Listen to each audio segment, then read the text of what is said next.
Welcome to Retirementals, a podcast that dives headfirst into the issues facing the financial sector at the intersection of investment, technology and financial advice.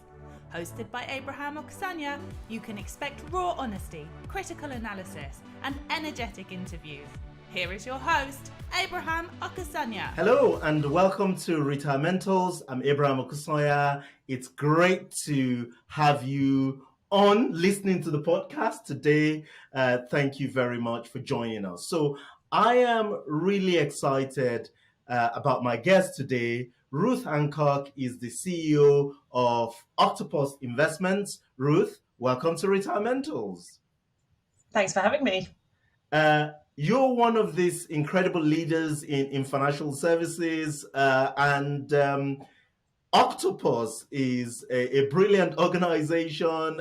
You guys are doing some great things. So it's great to have you on the podcast just to, understand some of those things going on. So let's start with your journey in financial services. How did you get started in the industry and the journey that's led you to where we are today? Sure. So it's quite eclectic. Some people might say random. I think there's a thread that runs through it, but it's probably post-rationalized, if I'm honest. So I didn't actually start my career in financial services. I started my career as a scientist, editing a science journal, and sort of evolved into financial services. I went via management consultancy. And probably my first big foray post-management consultancy into financial services was setting up a challenger bank. So it's a bank called Tandem. It's a green bank that's still running today. And I met a couple of entrepreneurs about 9 or 10 years ago who had this really audacious idea. It was at the time when really only Metro had got a new banking license in the last 100 years. And we thought we could do the same.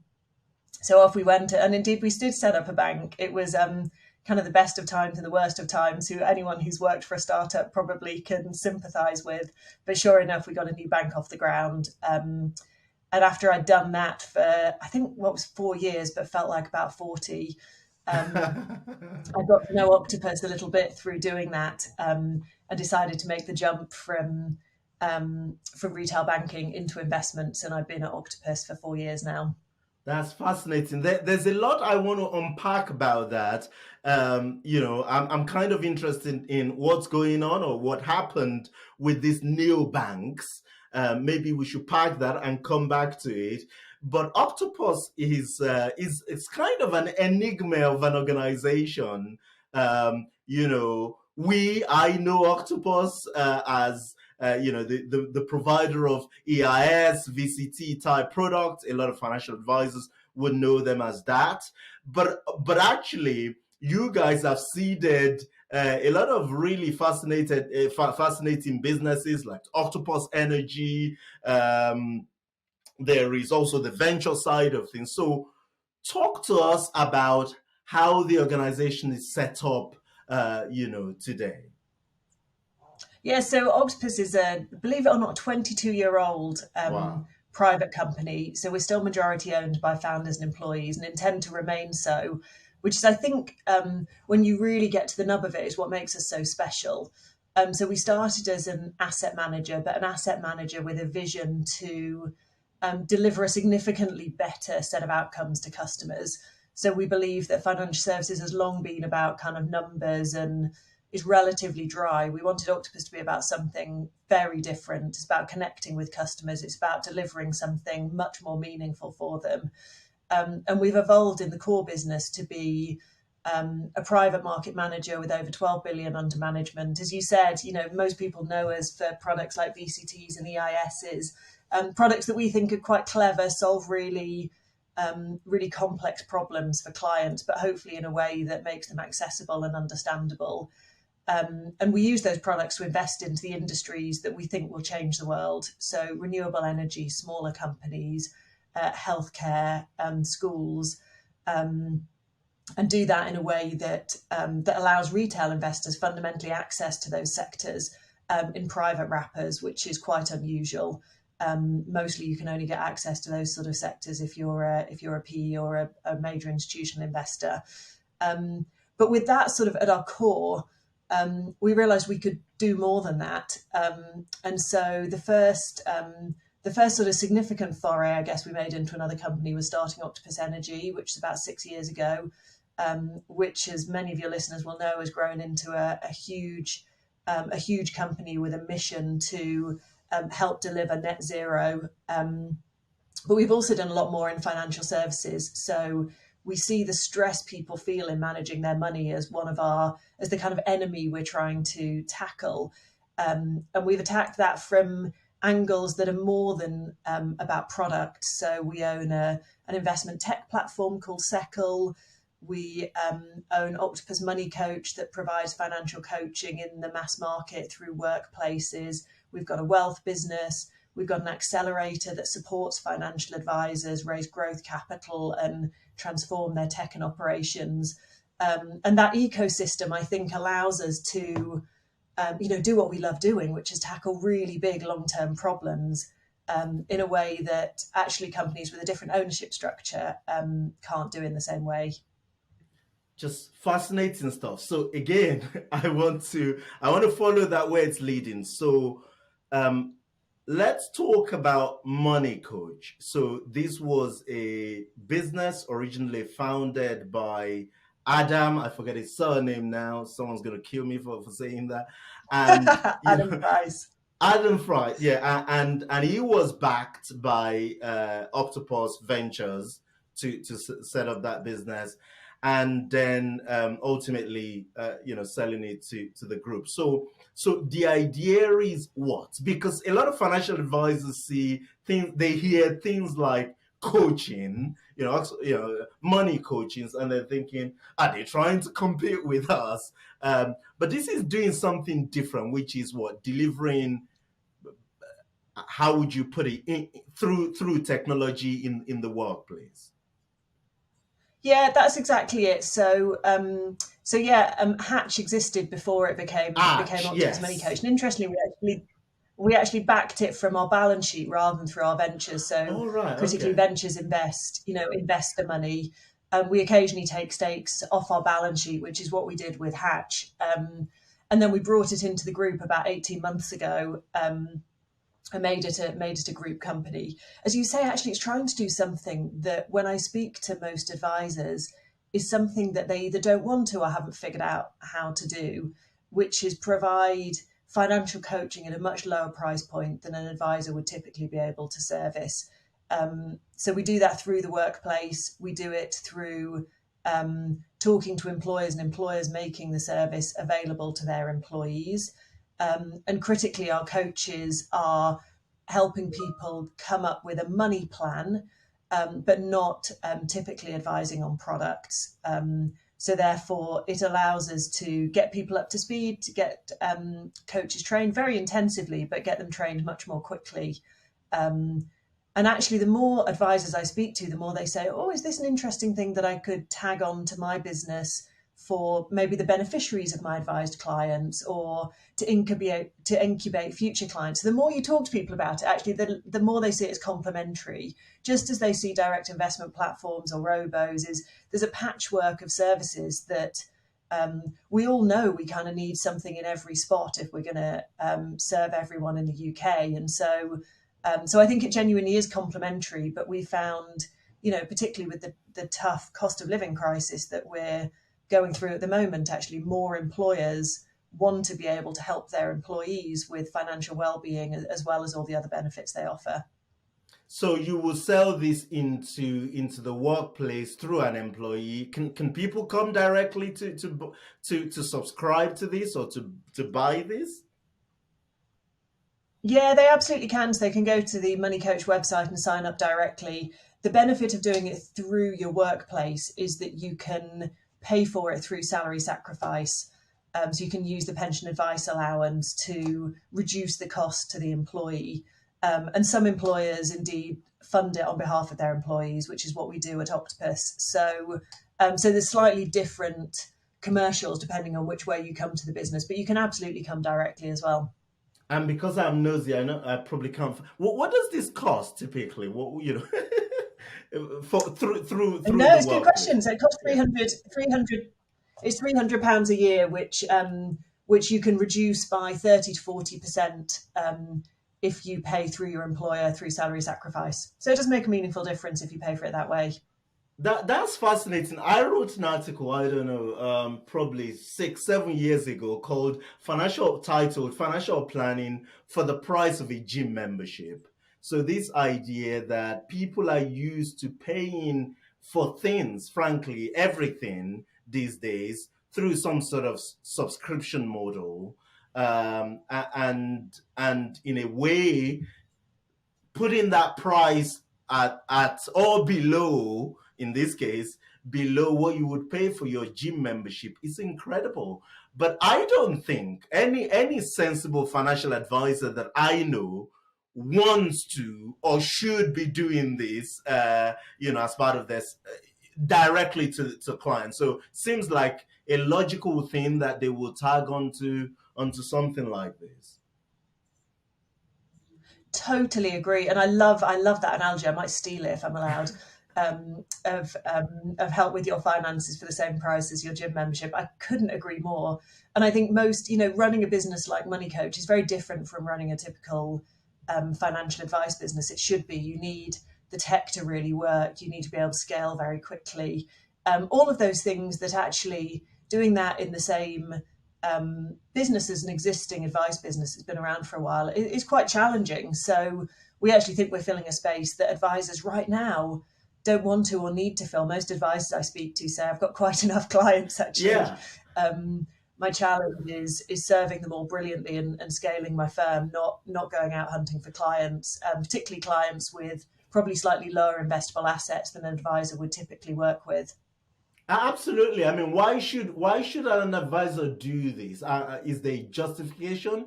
Because suppose a typical advice client might have, say, I don't know, £200,000 of liquid wealth across their pensions, ISAs, and let's say that they charge, I don't know, 80 basis points. I'm making these numbers up, by the way. You end up with a revenue per client of, say, 1,500. To serve. I don't see how providing a service at, say, £300 a year per client is going to be profitable for a chartered, certified financial advisor. And also then we have, lots of people in the upper end of the wealth retiring, needing advice. I don't see the reason why an advisor would want to. I would like them to, but I don't see any commercial reason why they would want to deliver this kind of things. But anyway, moving on. So you have the technology in the front end. You have the individual money coaches working with clients, and is it a one-to-one relationship, a one-to-many relationship? How does this work in the back end? Yeah, critically, it's one-to-one from an advisor and client perspective, from a coach and client perspective, I should say.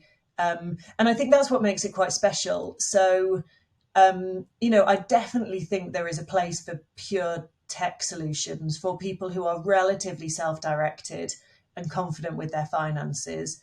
I haven't yet come across many models that work for people who are more nervous or need help, or someone described it to me as they want someone to say to them just before they press execute, I'm not a Wally, am I? Just give them that bit of confidence. And I think most of us are like that, actually. So I believe that one-to-one relationship is really critical, because you want someone, just as with great financial advice, you want someone to understand your situation and say, yeah, I think on the balance of probabilities, this might be the right plan for you. And I think that gives people confidence. I think it breaks the apathy that we see in people thinking, should I get round to writing a long-term financial plan? Oh, I can't be bothered. Oh, I'll get to that tomorrow. If all you've got to do is find half an hour out of your work diary and log on to a call, people do that, and then they finish and they say, oh, I feel so glad I've got that sorted. And they've probably taken a decision to put a bit more into their pension. They probably have decided what goal that they're working towards. And critically, some of that stress that people feel sort of lifts away. But I think that does take a relationship with a person in many, many cases. Good stuff. So let's talk about Circle. Obviously, Circle is a business run by my very good friend, David Ferguson. I have huge respect for David. I keep thinking back and forth on what Circle's trying to do and who Circle's competition actually is. Is it FNZ? Is it the traditional platform? Or heck, are you trying to eat everybody's lunch? How do you think about it? It's a great question. So we think about Settle as doing two things fundamentally. So we think about it reducing the cost for people to access the investments they want to access. You know, I'm a really strong believer that a customer should not be paying for people keying between systems, which is what happens in our industry at the moment. That we know that much of the tech we use is relatively old, doesn't really talk to each other, isn't driven by APIs. So part of what Settle is about is just reducing the extent to which customers are paying for administration. You know, that's not what customers want to pay for. They want to pay for value and advice typically. So that's number one. The other bit that I think is really exciting is I see Settle as a force for innovation. So you can get up and running on Settle much more quickly than you can on an older software stack. So that means that whether you're a fintech, whether you're an advisor, setting up your own platform, whether you're a consolidator, you can get going more quickly. Who does that mean we compete with? Sort of everyone and no one, I guess. Is we're unashamedly trying to transform the industry. We're trying to allow advisors to own their own customers and own their own platform. We're trying to allow investment platforms to spin up more quickly to meet different customer needs. We're trying to enable businesses like Money Coach to operate profitably by providing state-of-the-art technology. You know, there will therefore hopefully be choices that individual customers make that move them towards Settle and away from some of the solutions they're using. But we don't sit in Settle HQ thinking, right, we're going to destroy these guys. We actually think, how can we transform outcomes for customers by reducing cost and enabling innovation? And that's what gets us out of bed in the morning.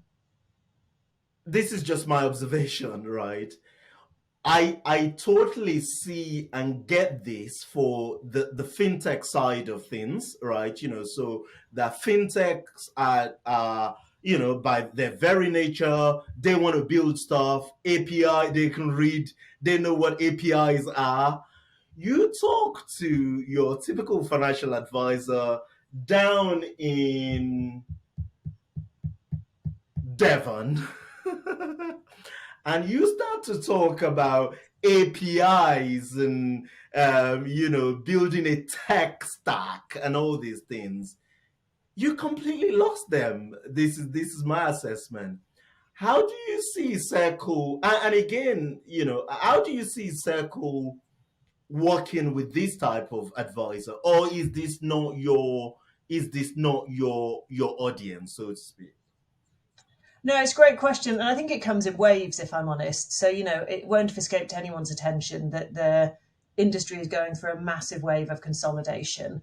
So there are many people in the industry thinking, how do I join firms together in a way that works? That is, I think, probably Settle's strongest suit at the moment, because you can migrate customers over much more easily. I think it'll be a more robust platform than some others as firms scale. So that's at the very bigger end, which is how do you start with something that means that you can consolidate into it?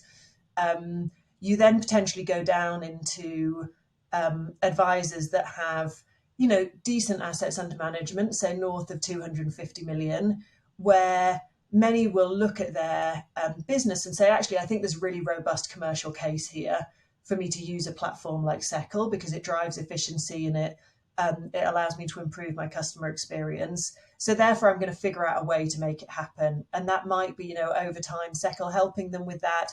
It's also one of the reasons we set up the Advisor Accelerator at Octopus, because we think that there are firms, many of whom are customers of ours in other bits of the business, who really want to do this, but need a bit of help with the tech and operations. And we get that. Most brilliant advisors are brilliant because they've spent their careers focusing on people, not on tech and operations. So we have bits of the group that can help with that. And then I think those at the very small end, south of 250 million under management, probably isn't quite right for them yet, actually. And that's fine. And it might be over time. But I think with any good product, you've got to get your product market fit right. And as you say, if you're not yet at a scale where there's a commercial case that improving your underlying technology makes sense, then I wouldn't do it yet. Like, focus on the bit that you love. They're serving clients. But I think as you get bigger, there is a real business case. And I think actually as our industry changes and firms join together and then potentially split out again, and who knows what the next 10 years will look like. Actually, I think we'll see smaller and smaller firms finding a solution like this will work. We also find some, partnering with other firms. So a firm might have implemented Seckle and they will make that platform available to others in the industry. I think it's a brilliant model. And we're pretty agnostic as to how people get there, but it is that powering innovation that you do see some in the market. You say, well, I think I can make a platform out of this. Brilliant. Yeah, let's talk about the Advisor Accelerator. And I met Dan Marsh, who's running this a few weeks ago. And this is fascinating to me. So talk to me about what you're really trying to do there. This idea of, dare I say, is this venture capital, but for financial advice? What is it you're trying to do there? Again, assume that people listening have never heard of this. Yeah, absolutely. So, through all of our businesses in Octopus, we spend a lot of time talking to financial advisors, and we know that there are lots of advisors over the next 10 to 15 years thinking, how do I exit my business? And I think there are loads of exit options out there. Most advisors I speak to might get calls a couple of times a week. There are also, though, advisors who want to grow their business for the next 20 years and want to grow something meaningful. They want to solve a real customer problem. They want to be the change in the industry. And they have fewer capital options.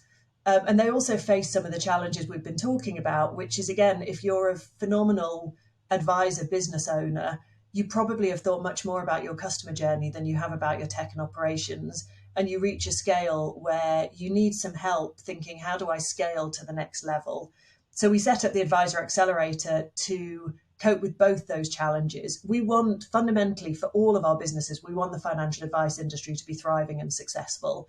And we saw a gap of owner-managed businesses that want to grow, where they struggled with capital options that allowed them to grow their own firm rather than exit, and support with operations and technology. And we're fortunate within the group that we have both those things.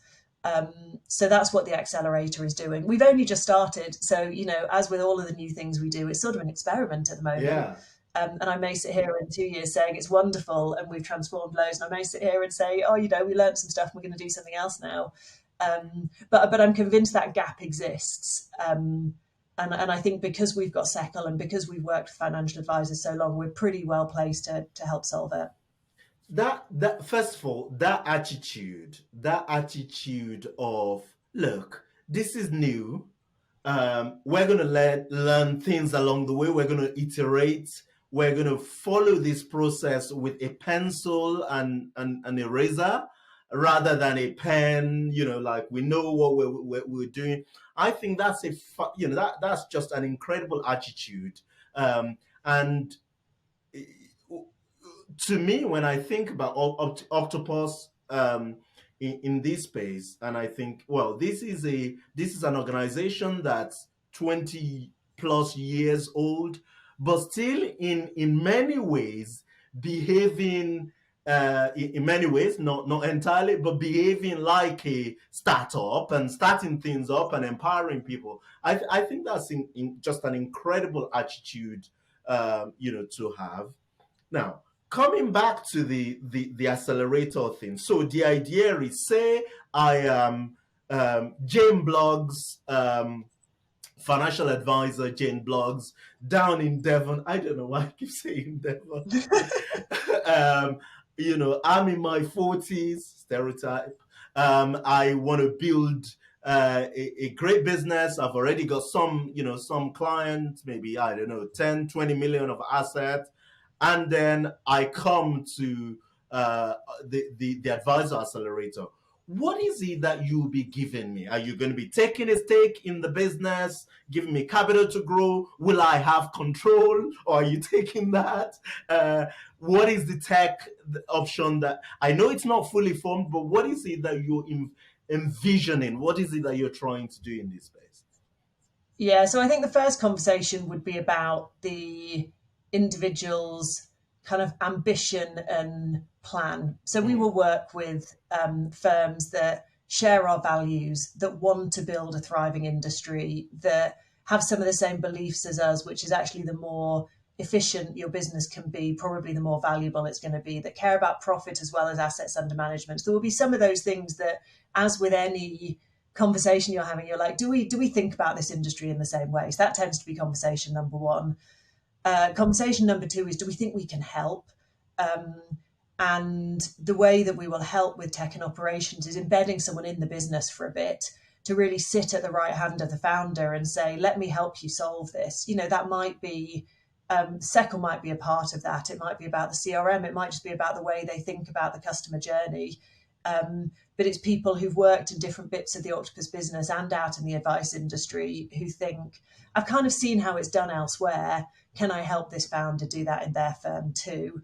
And then the third bit is capital, which could be sort of any of what you said. It could be taking a stake in the business. It could be lending money to the business. But it's unlocking growth in a way that that allows the firm to grow without exiting if that's not what they want to do. For many, that's a brilliant option to exit, to hand your client book over to someone you know will care about them. For others, they want to keep growing against their vision. And so you'd want to make sure you share that vision, and then you'd want to make sure that they had the capital to grow in a sustainable way. So that's sort of the three layers of how we think it'll work. That's fascinating. And thank you for this wasn't scripted, by the way. So I'm just really following. And, I know you don't personally run that business. So I'm asking you for all this granular detail that so thank you. Thank you for taking that in your stride. So, okay. No, wonderful stuff. You talked about these advisors that are looking to exit, maybe not immediate, right? So I talk to a lot of brilliant firms, firms with, say, 200, 300 million of assets. They built an incredible business, they don't want to sell, right? Not in the next 5 years.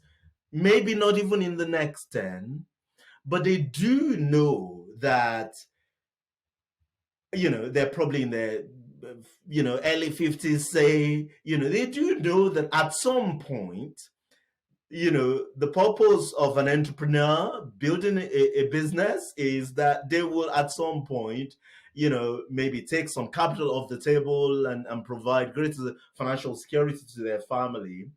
And the thought of selling to the typical consolidator, a lot of the private equity type firm coming into this space, just scared the shitless out of them.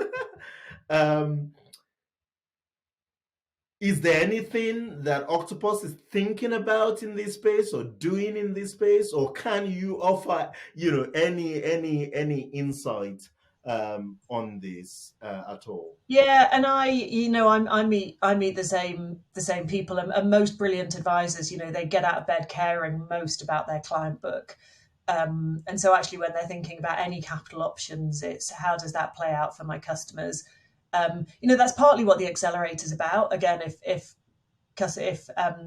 firms could benefit from that and need help. I mean, I think when I think about what if I were in the shoes of those advisors, what I would do is I think we're going to see a shift over the next few years from a real focus on multiples of recurring revenue to profit. Because you do at this point in a market cycle. So if I were sitting there, I'd be thinking, how do I get my firm to be as efficient and profitable as possible? Then potentially debt financing becomes an option, which it probably should for a mature, profit generating business. Debt is often a better option than giving up equity, depending on your own aspirations. So that's what I would be focusing on. I think the other things that I've seen funders increasingly look at is, what is the longevity in your client book? So I think we've got used to looking at the assets under management and sort of thinking of that as a big chunk. Actually, if you don't have a next gen strategy, if you don't have a spousal strategy, if you're not thinking about the diversity of your team, if you're not thinking about customer acquisition, I think increasingly, wherever you're raising money from, that next level of detail that really helps a potential funder or lender understand the longevity of your business will come into play. So it's that business planning that I think if you've got most of that nailed, I don't think it's something to feel scared of, because I think there will be funding options out there, whether that's PE, whether that's lending, whether that's someone like Octopus. But I would be thinking beyond where I think we were a few years ago, which is if I've got a load of assets, I'm probably going to be fine. I think we've moved to the next level, and I think we should actually, because I think that's what dictates how healthy a business is. But it's that stage of the cycle I think we're in.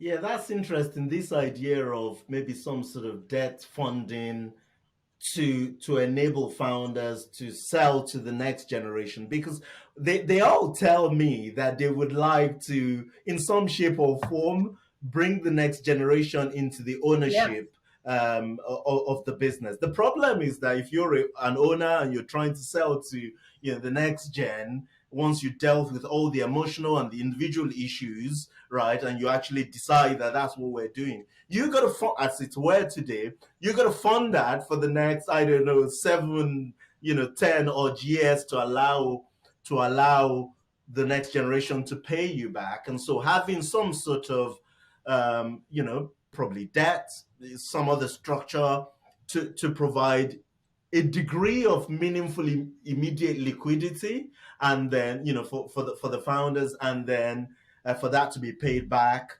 by the next generation of shareholders is probably an interesting one. It's exactly it. And I mean, where it leads you to as well is the earlier you're thinking about this, the better, probably. Because I think that can be a kind of leveraged, almost management buyout can work, definitely.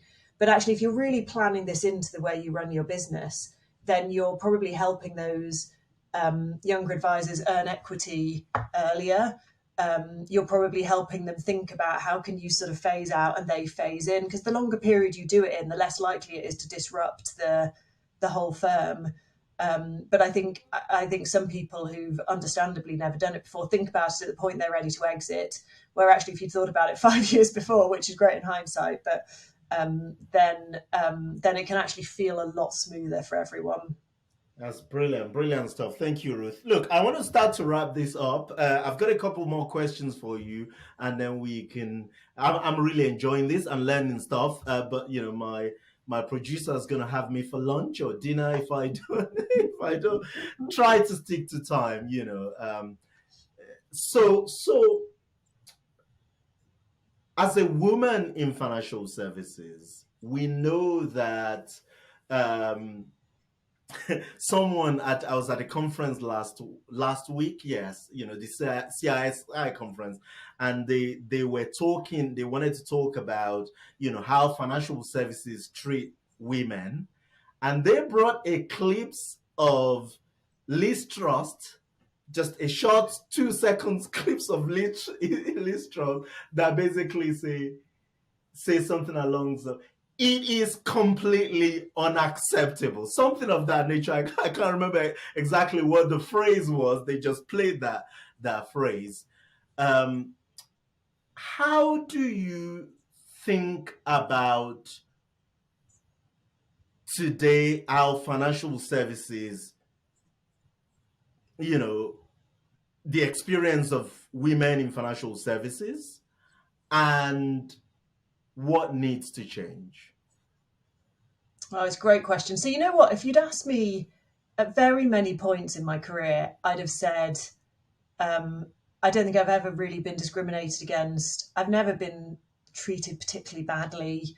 And I think there are some points where I'd have said kind of, I feel as a woman that the more I talk about it, the more it sort of creates a problem that that doesn't work actually, and it shines a light on it. I think though, as I've gone on, I've probably refined that view a bit, which is, I think there are clearly not enough women in financial services, but particularly there are not enough senior women in financial services.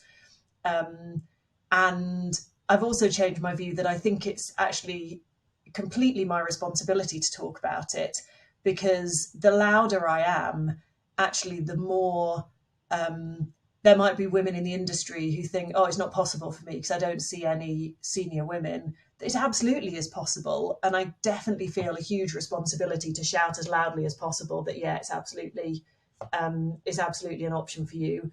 What do I think needs to change? So again, you can only really speak from personal experience. I found parenting a bigger change than simply my gender in the first place. So I've got two little kids, they're 4 and 6. I took time off, not that much when I had them. My husband did too. And I think actually until we all get to the stage where parenting in the workplace is seen as a male and female responsibility, it's equally likely that either gender will take time off, notwithstanding the fact that clearly women are the ones that give birth, clearly they're often the ones that feed. That doesn't mean that men can't take time off for parenting. And probably one of the things I'm proudest of at Octopus is you get exactly the same shared parental leave. You get 6 months fully paid, whether you're a man or a woman, when you have kids. And it means men are really starting to take time off. And that means, men benefit from the wonderful perspective you get from a few months sort of focusing on a different day job.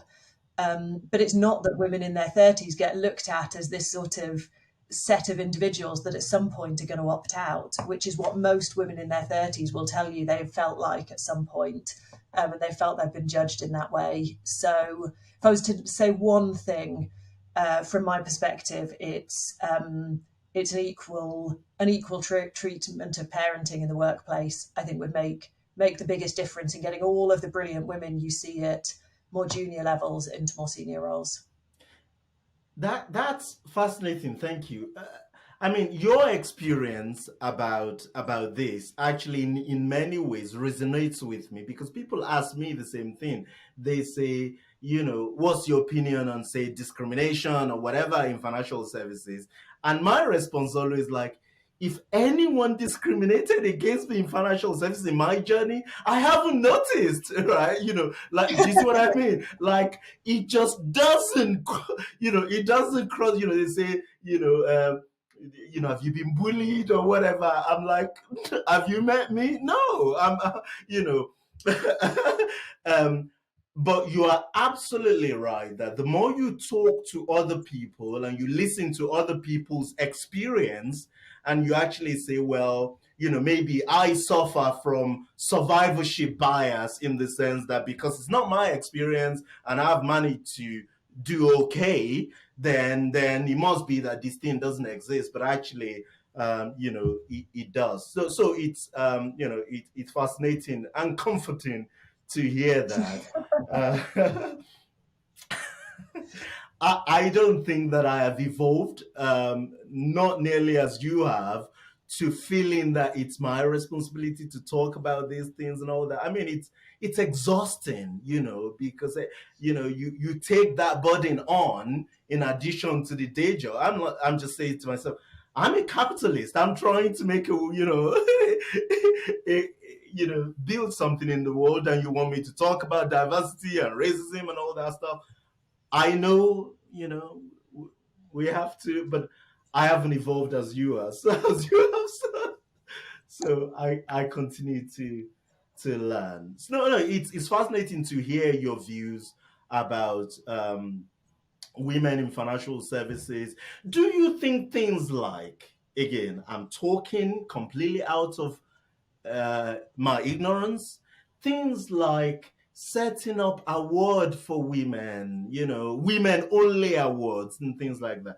Does it help? Does it help this cause, what we're trying to do? I kind of oscillate back and forth on these things because, again, you could argue it either way. You could argue that an award for women is sort of almost an acknowledgement that there's a huge problem, or even that women need a special award because they couldn't win the one for any gender. Like, no one wants to feel like that. It's like someone saying, "Oh, you got that board role because they needed another woman." It's like, no, I got it because I'm good. So it just makes me feel worse. So you can argue it. I think, though, where I've come full circle is it's kind of anything that helps. So I am staggered by the number of people, women I speak to earlier in their careers, who have almost counted themselves out before the industry has counted them out. And there's lots of research that says women actually need, for want of a better word, role models more than men. So role models are particularly important for women to believe that they can achieve something. So I kind of think if 2 or 3 people see that award and go, "Oh, I want to win that award," then it's got to be a positive thing. So I'm a bit of a believer in you have to try all sorts, but when people say to me, "Oh, and you do hear it, it is easier for women, or they must have got that job because they were worried about representation," you're like, "Oh, come on." So clearly not the case. Yeah, let's hope that we get to a point where we don't need this type of, Totally. I've really enjoyed our conversation, Ruth. I think what's left for me to ask is, you're still way many years away from retirement and things, but I'm going to ask anyway. How do you think about planning and investing for your own retirement? It's obviously a large seed pot somewhere. Yes. No, it's a really good question. And, it's the kind of question that drives my husband bonkers, because I can't imagine a day when I don't work. He would happily, he's like, "Well, surely there comes a day when we can go and play golf together." I don't play golf. And he sort of is looking forward to that day where I can't quite imagine not working, because I love it. It gives me energy. It gets me out of bed in the morning. So, I think, like many people, I think, how do I get to the stage where I can, help my kids out and not have to worry? It's the lack of worry. It's the theme that runs through it. How do I not have to worry about if I earn less, or if I have more caring responsibilities, or I want to cut my life differently? How can I mitigate that worry I would feel? That's really what I think about. But when I think about my career planning, it's more, how can I go faster and faster and faster? I'm gonna hate it when I can't. It's gonna drive me mad. How do you invest your own money? Yeah, I do. I have an advisor, actually, who's a friend who I used to work with. He's an incredibly smart guy. One of those advisors, of whom there are many, where the joy for him is the strategy, the thinking, the lifetime cash flow model, rather than anything else. So I find conversations with him really stretch my thinking, which is great, because you don't always have the headspace to do it yourself. And then I also invest a lot myself, particularly private strategies. So I probably invest much more into private strategies, as you'd expect, than many people would. And I do all that myself because it's the day job. So a bit of a mix for me. That's interesting. I was going to ask you, actually, if you do any angel investing, because this is a thing, obviously, for successful entrepreneurs. They make a bit of money and they want to invest back, as well as executives. So what is it that you're looking for in early stage companies and things when you're investing? They might be listening, probably not. Yeah, so often it's people I know or have worked with. And so, because with any venture investing, as our ventures team would tell you, you're normally backing the individual at an early stage. So actually, when you know individuals and you know what they're capable of, I think you're much more likely to have the confidence to back them. So not being a massive angel investor, but sort of dipping my toe in, it's generally people that I know and trust and believe in their vision and values. And then clearly I back our ventures team, I back a bunch of our strategies at Octopus, because I know those people as well and I trust them. But yeah, it's the people for me actually that I tend to be backing. Clearly I have to think the idea is not mad, but as you were saying, I loved your analogy of sort of drawing with a pencil and an eraser. That's the same with virtually every startup. So if you're looking for a startup and you think, I'm going to back this nailed on business strategy, I mean, you're kidding yourself. It's going to change 15 times in the first year if the founder has any sense. So to me, you're predominantly backing the founder, and you're backing the territory they're in, and you're backing them to figure it out, because that's how startups work. Fascinating stuff. Ruth Hancock, thank you very much for your time. Thank you for your wisdom. Thank you for all that you do in the industry. Thank you. Pleasure. Thanks for having me.